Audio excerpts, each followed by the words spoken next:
Oui, ça a été important parce qu'il y a quand même une phase de doute au départ.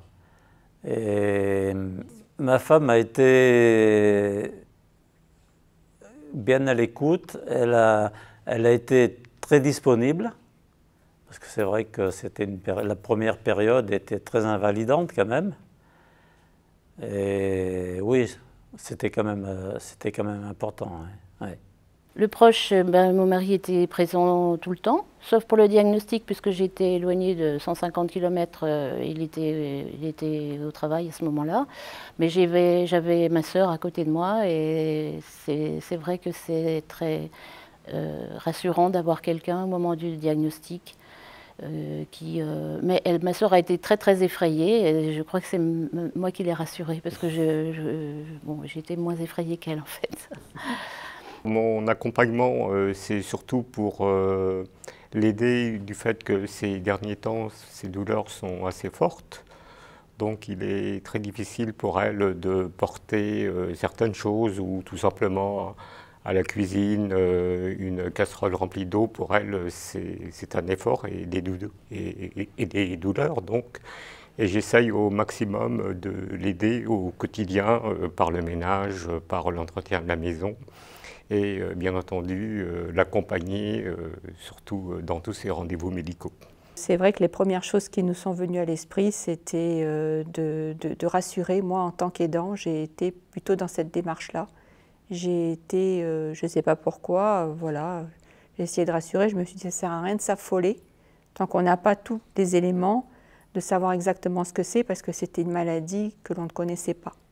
Mon aide en tant qu'aidant auprès de ma maman, ça a été au tout début de l'accompagner déjà dans ses consultations, parce que c'est vrai que nous nous sommes rendus compte que la maladie du myélome, eh bien, elle a des traitements qui sont un peu compliqués, qui ont des phases dans le calendrier différentes de suivi, d'interruption, de soins. Et donc j'ai aidé mes parents dans cette démarche, quoi. C'était un petit peu matériel cette démarche, mais je pense que c'était utile, même pour moi.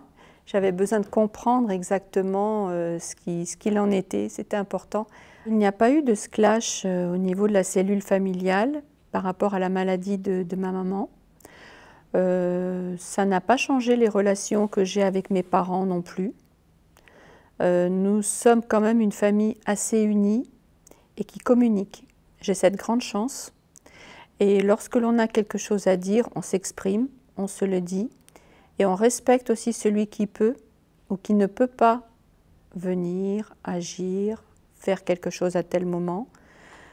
Et je pense que si on est dans le respect de l'autre, on a eu la chance de ne pas connaître véritablement de difficultés relationnelles.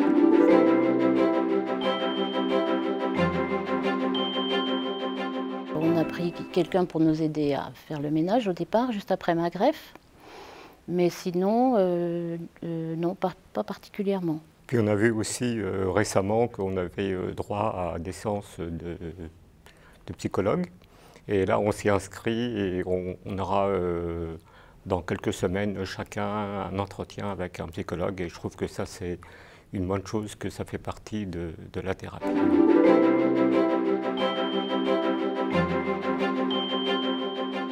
Si j'ai un message à dire, c'est que les personnes qui ressentent ce malaise au moment de l'annonce ou après du vécu, au quotidien de cette maladie, je pense que surtout, ne pensez pas que parce que vous n'en parlez pas, ce mal-être va disparaître. Je pense qu'au contraire, il va ne faire qu'agrandir, grossir en vous et puis vous empêcher d'avancer et de vous sentir mieux. Tant pour vous qui êtes aidant que pour le malade. N'hésitez pas à parler et si vous ne parvenez pas à parler, à vous confier, essayez de rencontrer un professionnel de santé ou même quelqu'un d'une association, de sortir, de ne pas vous isoler. De tenir bon et de faire confiance à la médecine qui est très très efficace et très très présente, qui n'hésite pas à répondre à toutes nos questions.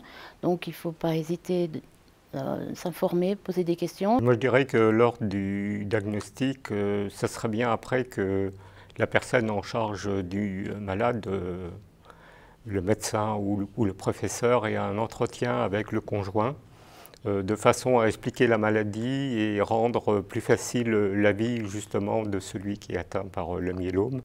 S'il y a un message à faire passer, c'est de prendre les choses tranquillement, faire confiance et puis voilà, puis vivre sa vie, faire les choses qu'on a envie de faire.